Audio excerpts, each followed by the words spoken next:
Welcome back, Dr. Milo here, and today we're reacting to a video by KneesOverToesGuy. Mr. KneesOverToes is single-handedly responsible for popularizing training in a deep stretch for especially the lower body. He's made a video titled, How to Make Yourself a World-Class Athlete. Let's take a look at the science, the methods, and which claims actually hold up. For some background, my whole PhD, certificate in the background, was actually on the effects of range of motion on things like strength, athleticism, and hypertrophy. At the end of the video, I'll give you some of my best advice for using some of these exercises to prevent injuries or reduce pain long term. Having entered my 20s with under a 20-inch vertical.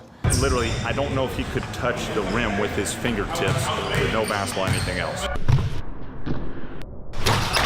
Now entering my 30s with over a 40-inch vertical, more than double where I genetically started from. I'm living proof that anybody can become a world-class athlete through training alone, and I'm going to show you exactly how. Off the bat, hugely impressive vertical improvement. Really cool. A couple of minor scientific nitpicks here. One, Mr. KneesOverToes here almost certainly didn't actually start off with a 20-inch vertical, genetically speaking. Instead, this was likely simply his vertical before he really started training to improve his vertical. You can't really beat your genetics. Genetically, he may very well be capable of an even higher vertical, and his training helped him get closer to his genetic limit. But the wording here almost made it sound like he overcame his genetics, which probably isn't the right way to look at it. The second nitpick, and this is a pretty huge one, is that no, you can't make anyone a world-class athlete through your training methods. Training absolutely matters, and how you train absolutely matters. Training with a science-based approach that is more effective will make you better all else being equal than training with an inferior approach, like he might have been doing in the past. But equally, let's not kid ourselves. Someone who has poor genetics is never going to be a world-class athlete. It's simply not in the cards. Some of the best athletes of all time, LeBron James, Kobe Bryant, etc. Better than many people who used the best training methods but had somewhat worse genetics.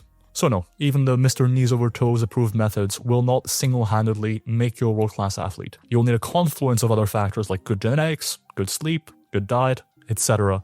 before you can get there. And even then, only a tiny fraction of the population, by definition, can become a world-class athlete. So in Knee Ability Zero, we spend 12 weeks just building resiliency behind the knee and inside the knee through working our way back until we can go palms to floor with full quad flex, as well as heel up, full hamstring covering the calf, an ATG split squat, because when you go to full bend, you're not only actively strengthening the muscles, you're passively strengthening your tendons and your ligaments.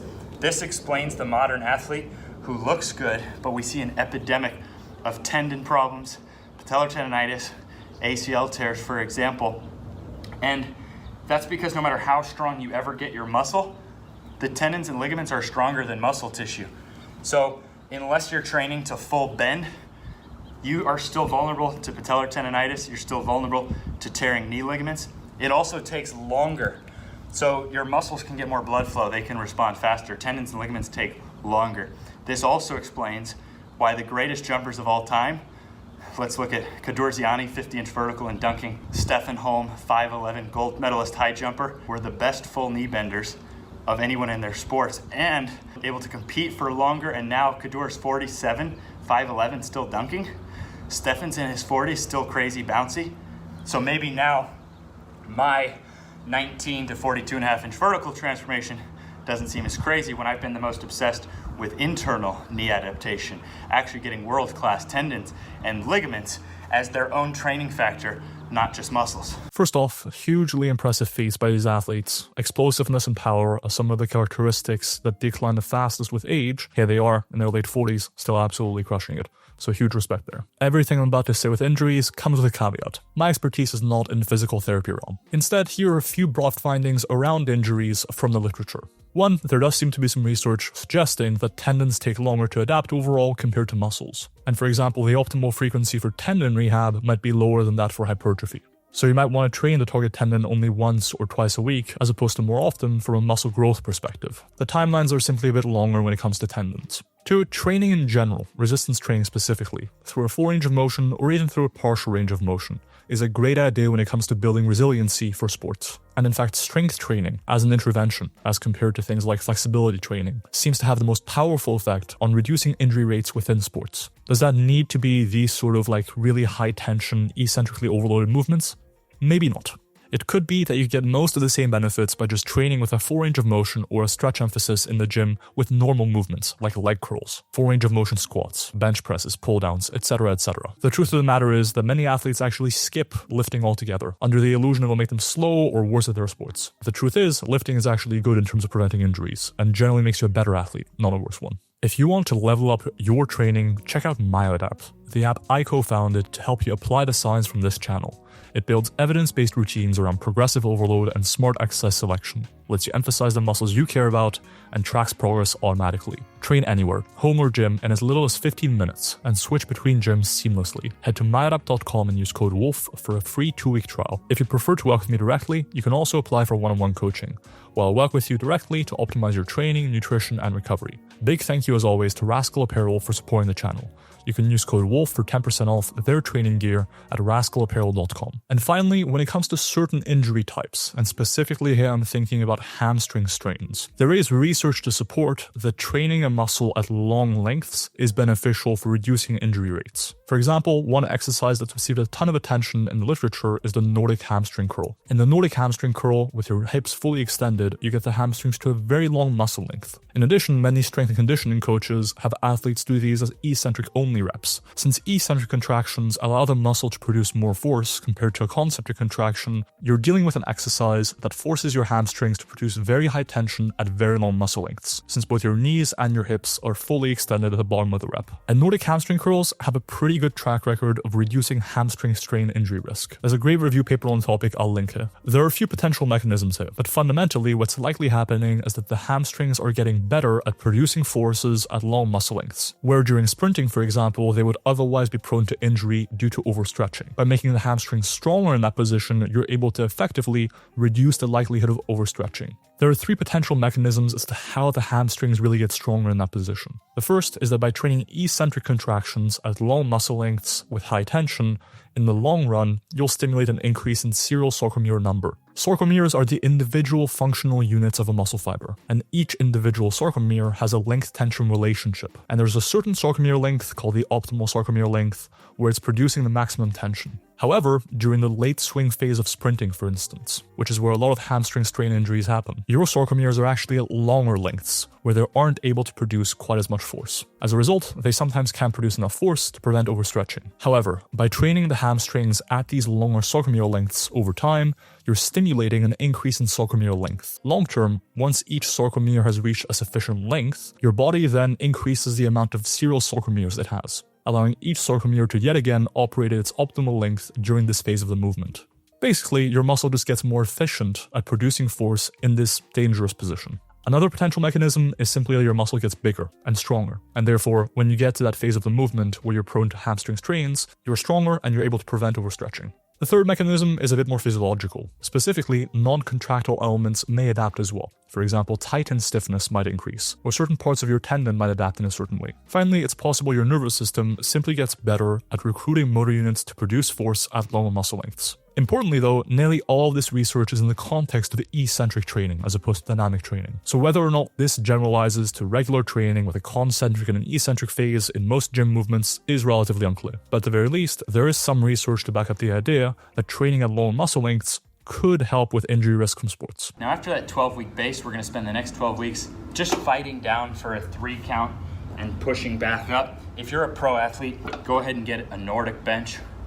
But know that you can get the exact same feeling from aerobic steppers, mats, and a Nordic bar. And if we pause here for a second, you'll see I found a ton of ways that everyone can work on Nordics. And if you look in the description, you can see my exact equipment list with links, so you can go right there. And I don't make a dime off any product ever. That way, I can just give you my total honest advice on equipment. First off, love that he's talking about Nordic curls here, as they are probably the most studied exercise in relation to preventing injuries from sports. I also love the creativity here. Specifically, the Nordic strap is a great way to train your hamstrings in a home gym setting.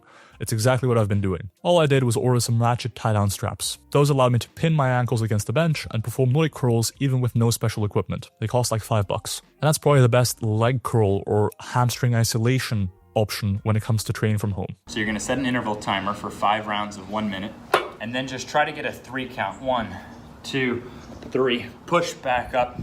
Do 5 reps. Rest the remainder of that minute. When you hear the beep, go again. So you'll end up getting 5 sets of 5 in 5 minutes. Now, in dense strength, because each workout's only 30 minutes long and you have 3 main leg sessions, you can do this once a week and that will work. But you could even do this, since it only takes 5 minutes and your sessions are only 30 minutes, you could do this on all 3 sessions if this was a particular weak point for you. And you could do that with any of the dense strength accessory movements. I agree with what he's saying here.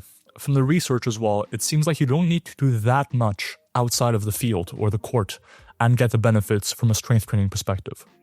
Even just one strength and conditioning session involving some Nordic curls, for example, once a week goes a long way. And that potentially goes back to the time course of adaptation for tendons versus muscles. So far though, most of what he's discussed pertains a lot more to injury prevention rather than making you more athletic per se. The two go hand in hand, but there's a distinction. Now this is a super important time to point out that every movement in the ATG system regresses so that anyone can do it at some level. There's 80-year-olds doing this. My mom is able to run like a gazelle at 66 years old by doing all the same movements I can do, just at different levels.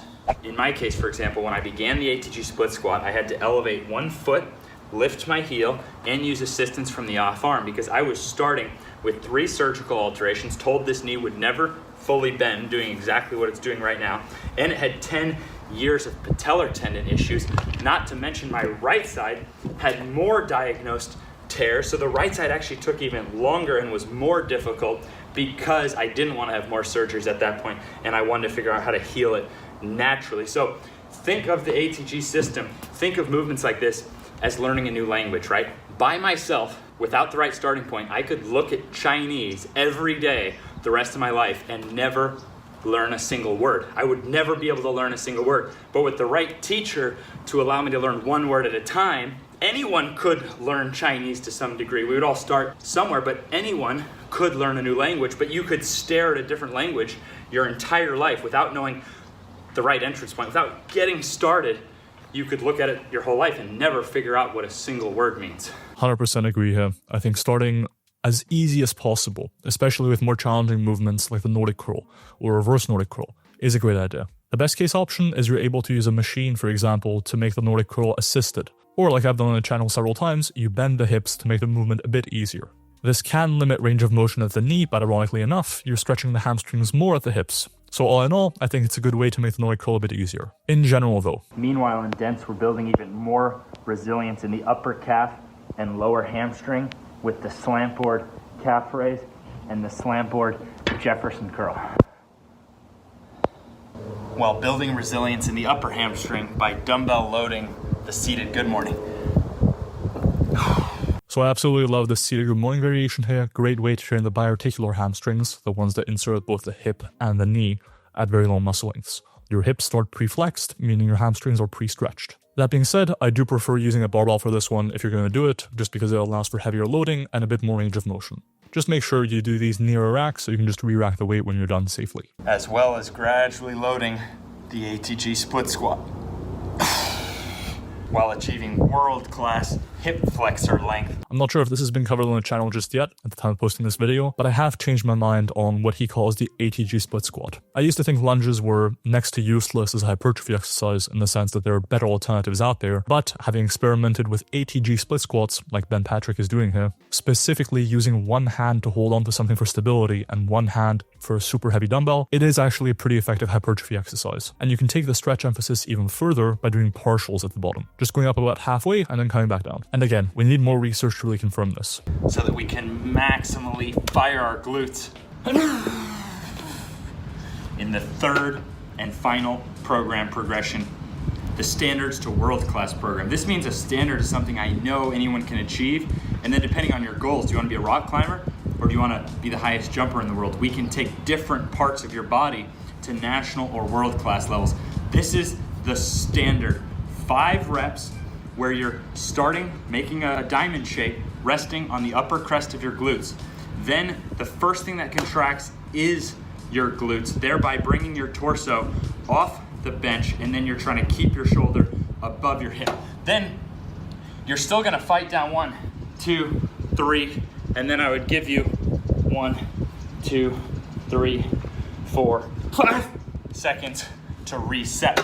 Now, So a pause here isn't totally necessary, but it does allow the stretch reflex to dissipate a little bit, which effectively makes the movement more challenging. On the flip side, the mini break might actually make it a bit easier by allowing your muscles to rest for a second. But in terms of making sure people aren't just dive bombing it and then coming back up and setting a standard for people, I see the value in this. With that being said, again though, I don't think any specific form of training is able to take anyone to a national or particularly world-class level. That's simply not realistic given the effect of genetics and other lifestyle factors. We can see that with this, we create a strictly measurable target. And why does this matter? It's also worth noting that the way he's actually doing the concentric phase of the Nordic crawl here, he's bending his hips on the way back up, making the movement a bit easier. If you wanted to perfectly standardize these, you would always keep your glutes squeezed and simply flex the knees. That is way more challenging, and I can't do a single one of those. But in the interest of keeping things strict, I think that would be the way to do it.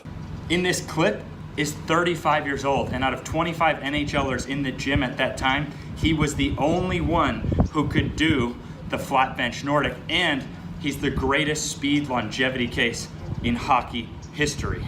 He was still leading goal scorer. He went from undrafted to winning, Stanley Cups, MVP, and again at 35, he was still the alpha in the gym, the fastest guy, and the only one who could do this. But what we're gonna take a look at is how anybody can progress to this. Took me 2.5 years to get to my first flat one.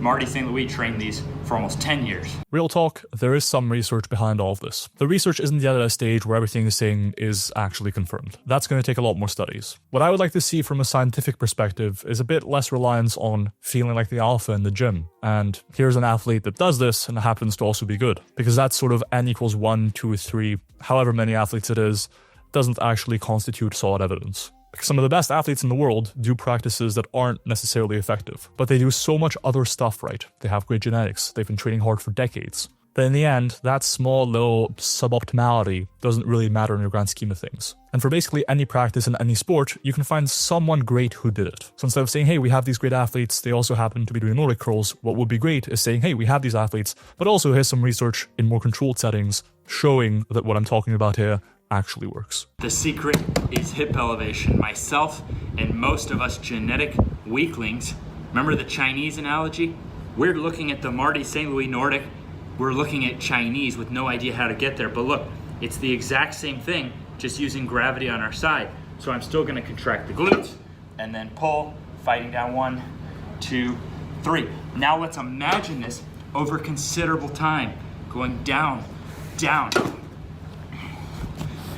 This you'd want at the hip so that you can fire through the glutes. And what you're looking at is basically like a glute ham raise, which everybody can do these glute ham machines, but then if you can do a Nordic, you end up on SportsCenter. How do you get between? This is how we learn Chinese, one amount at a time. Consider that St. Louis did these for like 10 years, and the other two of the world's greatest speed transformations did them respectively for 20 years and 6 years of real hardcore training. So let's keep imagining this analogy until you eventually can do the standard. At which point, where do we go from there? St. Louis was wonderful, but what about the greatest speed transformation ever? I absolutely love the emphasis on regressions here, making these movements accessible to anyone, no matter their strength level at the start. And truth be told, anyone can benefit from strength training in terms of preventing injuries. That would be Jonathan Edwards, who won his first Olympic gold in the triple jump at age 34. What's more remarkable is that he was never even supposed to be a triple jumper. His own country wouldn't sponsor him at first because the experts on genetics and bones and muscles looked at him, analyzed him up and down, and said, it is physically impossible for you to be a triple jumper. His world record still stands. That's my boy. You're my boy, Blue! From 1995 still stands, and with gray hair in his 4th Olympic cycle, finally won gold. Guess what? He did Nordics once a week for 20 years, and he's in the most Nordic sport of all time. So he got himself where he had the fastest approach in history. If you're approaching the line faster than anyone who's ever done triple jump, and now he's so resilient because instead of beating up his knees, he's now protecting his knees, because every ounce stronger you are in the Nordic protects your ACL that much more. Your ACL attaches from the back of the thigh to the top of the shin bone. Every ounce we gain in our Nordic is that much less pressure on the ACL and that much less pressure on the front of the knee. So he was able to keep pulling the ground, breaking world records, winning. So nothing like this exists. There's no case like Jonathan Edwards. He did it for 20 years. We don't have 20 years. Now, what did Edwards do? Edwards would lower down. He wouldn't touch and bring himself back up. That's the elusive one. We're gonna start working on that now that we can do the Martin St. Louis standard. And Martin St. Louis himself also worked like that. St. Louis would explode up, then lower down, then pick himself back up. So let's look at how we can work every one of these angles while also bringing in the third greatest speed transformation of all time. Super impressive. Yet again, instead of relying on these singular cases, I would love to see some research to back up what he's saying. There's also one big thing that I think Ben Patrick might be missing here, but we'll get to that at the end of the video. Now things get really fun. The Athletic Truth Group Nordic, because we're combining the best of all worlds. No offense is intended to Martin St. Louis, but compared to NFL players, NHL players are just not on par with the same explosion. So St. Louis did what he had to. But if you look at St. Louis coming up, it really wasn't much of a challenge for him at that point. I mean, he wasn't even drafted into the NHL, but as his career went, he may not have even been a first-round pick if he was in a sport like football. But you know who was a first-round pick? Adam Archuleta. Shouldn't have even been a football player. His trainer set up a 6-year plan. It took him about 2.5 years to get where he could do a flat Nordic. Take a look at his Nordic. Boom. Now 6 years of this, of addressing the Nordic, and the guy was doing it with weight. The problem with using a dumbbell to come up on a Nordic is it becomes very unclear in terms of strictness. It's a little too easy to cheat. Even if you look in his rep, no offense, the glutes do kind of shoot up, so I like the St. Louis Nordic for strictness. Now, how do we add load to strictness? Which obviously, if you look at Archuleta's explosion, he would have been able to do it. So here's Archuleta, a guy who shouldn't have been able to compete, ended up making tens of millions of dollars. If we hold the plate at the chest, then we can't let go. If we push off, and if the plate loses contact, well then obviously we cheated the motion. So by keeping the plate at the chest, and I will give myself a tiny little disclaimer. My hamstrings are pretty shot from shooting all this stuff. So I know I can do this, and I'm gonna try to grind it out for you. But let's look at a strict St. Louis Nordic on the way up. At chest, I want that above the pec line. So you really challenged me. Now, I'm gonna set that down. Now I'm gonna grab about twice as much weight. Now I'm honoring Jonathan Edwards, who spent 20 years once a week lowering as far as he could and coming back up. Well, I don't have 20 years, right? So I'm gonna fight this down again above the pec line. I like to hold it Archuleta style like this, so you get two hands there. Now I'm gonna fight, let it go, and pull back up. We're almost done. Now, because I do like getting to that fullest extension for the knee and the ACL. So now holding as straight as possible. All the way down. Now I take a break. That was a set. So with the ATG Nordic, we're getting the Martin St. Louis on the way up, combined with the Adam Archuleta of adding weight, still keeping it totally strict and measurable. Now on the way down, we're honoring Jonathan Edwards. But if you have 20 years, I don't even think you need a weight. But I don't have 20 years, so I can use modern science and know that safe eccentric training is gonna work better. And by nature, when you lower down and pull back up on your own, you're actually not challenging yourself as much as you should for maximum gains. You're only expressing what you can do, because by nature, if you can get back up, then you didn't challenge the eccentric enough. You see that? Now, it's very rare to find a movement where you can so safely challenge the eccentric, meaning you could hold 100 pounds on the way down and you would just have to let go of it. Whereas let's say you did 100 pounds more than your maximum on a deadlift. A lot of people would injure their backs from that. You see what I mean? So this provides safe eccentric training on the way down while still having to stop it yourself and come back up the way that Jonathan Edwards did, the way that honestly a lot of the world's greatest athletes do. Now we have a way though to get there even faster, to make even more gains. And what about them? What if you're a world-class athlete, but you're second and you want to be the best? So for the Tyreek Hills of the world, yes, he could get even more gains by using the full range of motion up and down as we do on the first and fourth part of the exercise.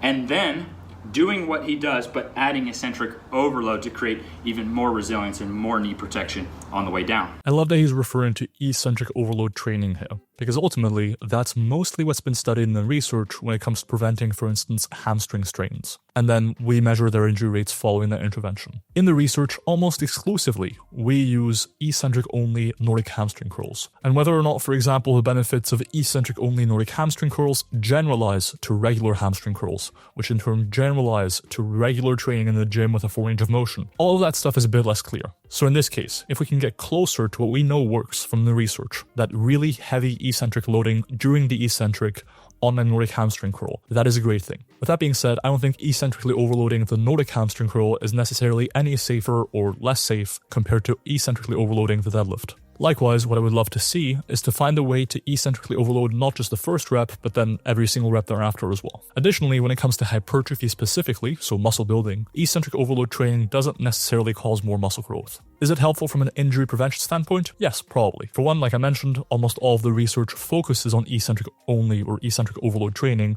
and for another, eccentric overload is technically more specific. You see, most hamstring strain injuries seem to happen during the late swing phase of sprinting. During that phase, your hamstrings have to eccentrically contract really hard to prevent overstretching. So loading up that eccentric phase by using some additional weight on Nordic curl is a great way to mimic those conditions. And by mimicking those conditions under control, you're able to strengthen the hamstrings in that position where it matters most. Now throughout this process, we're working your hamstrings as hip extensors with the knees behind, ankles, deadlift to body weight as the standard, and then rebuilding the same motion one leg at a time for the world-class mark. But a deadlift is toughest when you're in the stretch position, and that's great for building up to top speed. But top speed itself has more to do with your strength in the extended position, which we're also then rebuilding to full body weight, one side at a time. While at the same time being able to build measurably world-class hip flexion, as well as knee extension. And even measurably precise ankle flexion to world-class levels. I also love that he mentioned that for speed specifically, focusing on more short-range partials, aka near full hip extension, might actually be beneficial, and that's something I'll touch on in a second, because that's where a meta-analysis we conducted on range of motion and athletic performance actually comes in. On this single-leg Romanian deadlift specifically, what I would love to see is for him to put his rear foot a bit further back and have his toes on the ground. That will allow him to stabilize himself a bit more using the rear leg. Because the rear leg is so far back, it's not going to contribute massively to the movement, but it's just enough to stabilize the movement somewhat. Now you might be saying, but I want to challenge my stability so that I can carry over better to my sport. The reality is the stability challenge posed by deadlifting on one leg is not the same as the stability challenge you'll experience during your sport. And the stability carryover isn't going to be that great.